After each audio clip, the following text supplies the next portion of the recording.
day to all our wonderful viewers from across Africa, and welcome to a special episode of Trendz Travel. I'm your host, Nadia Dambuza. And I am Slondiwe Mtalane, and today we are taking you on a journey to the biggest travel expo in Africa, Indaba 2016. But we first begin our travels in the heart of South Africa, in the Free State. Stay tuned. Nestled at the foot of the huge sandstone mountains, at the magnificent Golden Gate Highlands National Park in the Free State, is the Basotho Cultural Village.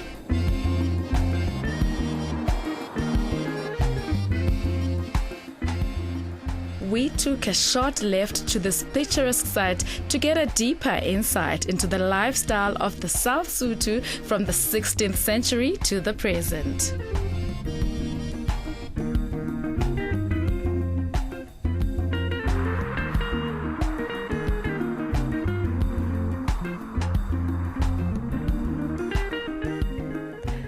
The Free State is the home of the Basotho. We are here at the Basotho Cultural Village to learn more about the Basotho people from the 16th century to modern day. Follow me.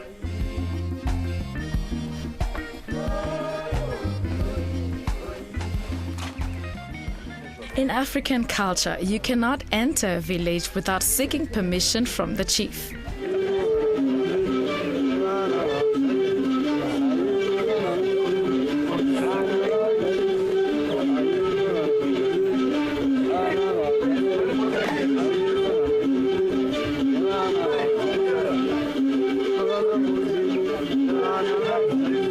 It's our watchman of the village. In Sesotho, we called him Khwedi.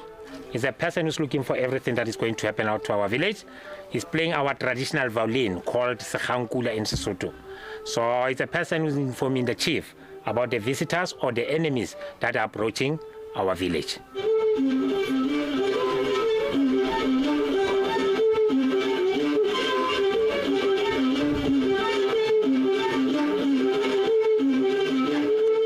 People. We received a very warm welcome with traditional beer. So it's made from the same place. You're welcome to sit next to the chief, just to have a taste of our traditional beer. So the other thing that's important about this place, if you look at the blankets that is worn by the chief, it's having the skin of the predator. So it was only the chief of the village who's supposed to wear the blankets made from the skin of the predator. So in Sesotho we call it Mutamahani.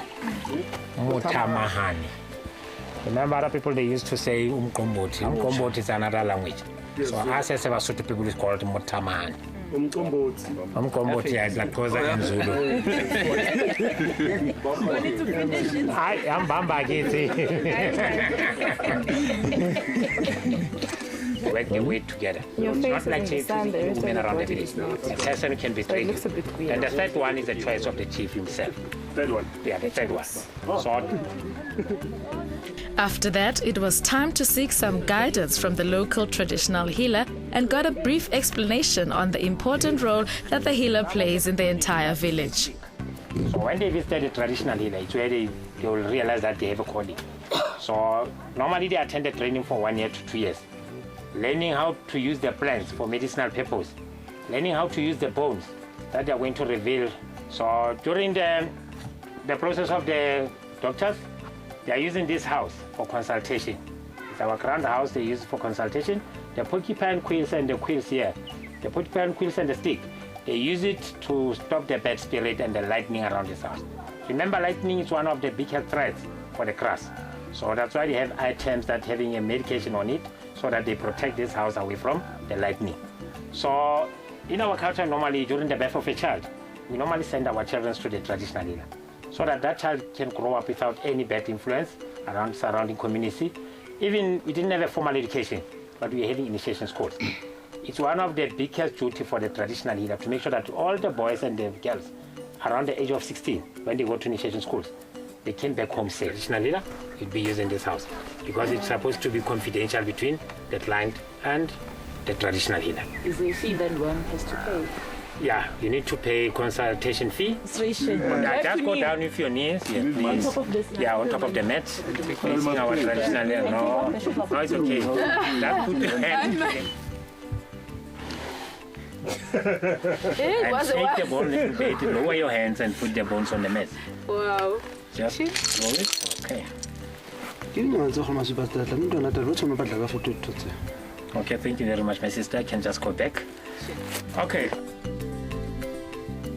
We went into the chief's courtyard and his house. So this is a bedroom for our chief. Remember, we didn't have a modern finishers around that time.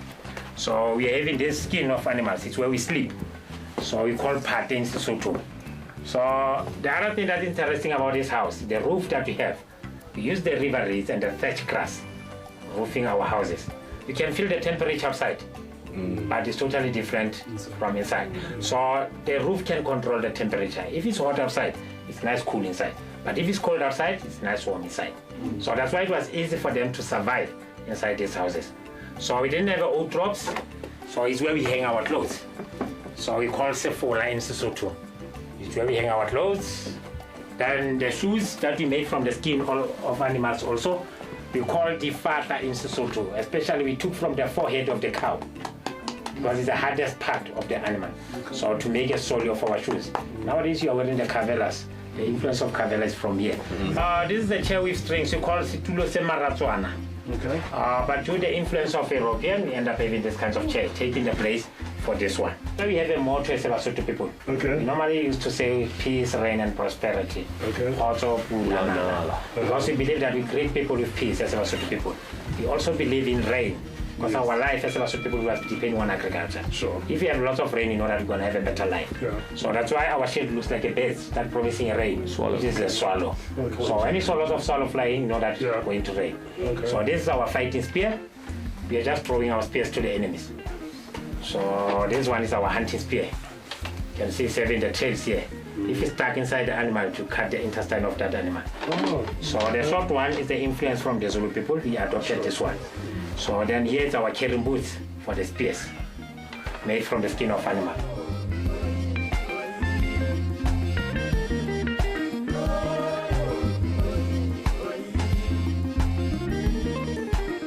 And that is the traditional garment of the Basotho chief.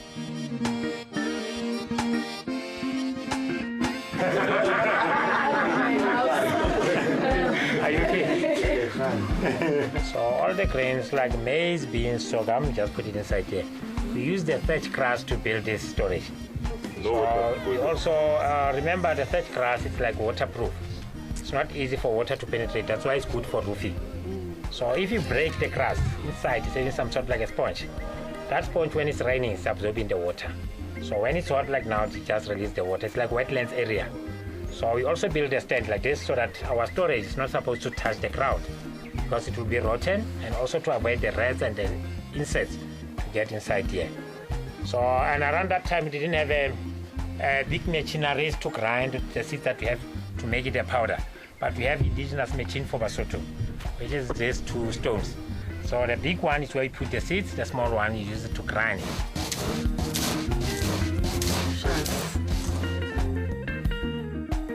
Then it was time to visit the Queen's Hut for a little role play on women's garments from early age to adulthood.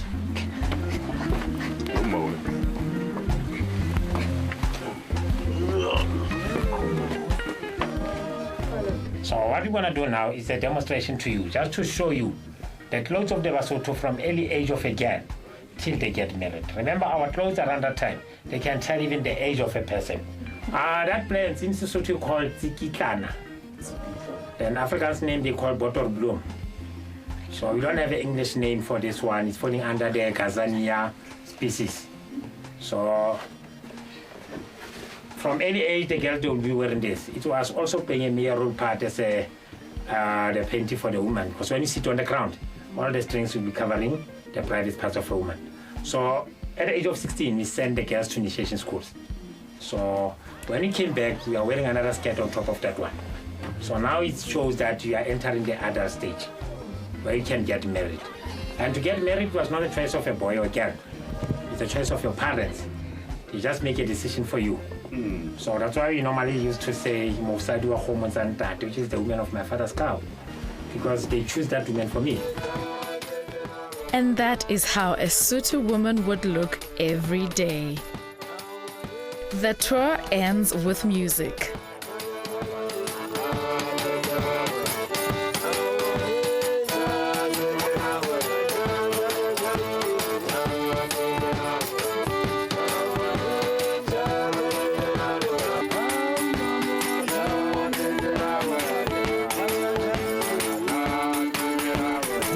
Mountains hold a lot of mystery and history. Nadia is going to be telling us so much more. Thank you very much, Slondiwe. With me, I'm with Ollie, who's going to tell us more about the geology and the dinosaurs that are said to have roamed these mountains. Hi, Ollie. Hi there. How are you? Oh, definitely nice, thank you. Thank you very much. So tell us more. Well, to start the stories, actually we have to go really way back, because the reality is that many years ago, where we're standing now, used to be a huge inland lake, basically. And around it there was huge forests, and all over there was lots of dinosaurs, obviously, roaming the whole area. And what started happening was, obviously there's some form of global warming started happening. Everything started basically drying out. Here and there was some mud patches and some water left. And in this exact spot where we're basically at, there was big nesting sites for dinosaurs. And what was interesting actually about the dinosaurs is when they built this road going past here, the people excavating the road actually found a lot of bones in this whole excavation. But the interesting thing was they found basically 21 nests with a variety of eggs obviously in there as well, which made it to be the world's oldest fossilized dinosaur eggs that's ever been found. And as obviously time progressed and everything started warming out furthermore, everything became like we know a desert. Lots of sand dunes started blowing in. Obviously dinosaurs died, the riverbed dried out, a lot of mudstone, a lot of the dinosaurs got trapped into this mudstone. And at the end of the day, they died there and this big sand dune started blowing all over it, and it formed this huge sand dunes, like desert mountains like we basically know it. And with everything warming up a little bit more, basically a lot of lava started flowing from the crust of the earth, from the inside of the earth, basically flowing out. And if you actually look across to that side over there, you will see there's almost a 45-degree angle. You can see there's a big black line actually going across that red mudstone there. And that is exactly a lava pipe that's basically going, from the bottom of the earth, sort of in the middle of the earth, sort of cutting through. And that lava that started flowing over the sandstone basically started baking this desert sand dunes rock hard, and also the weight of the lava compacted and everything became basically like we would know the modern day sandstone. So if you look across the road, you can see the red mudstone at the bottom. You'll see the typical sandstone color that we know. You can see the lava pipe, and above it again the sandstone color, and then above that again the red mudstone.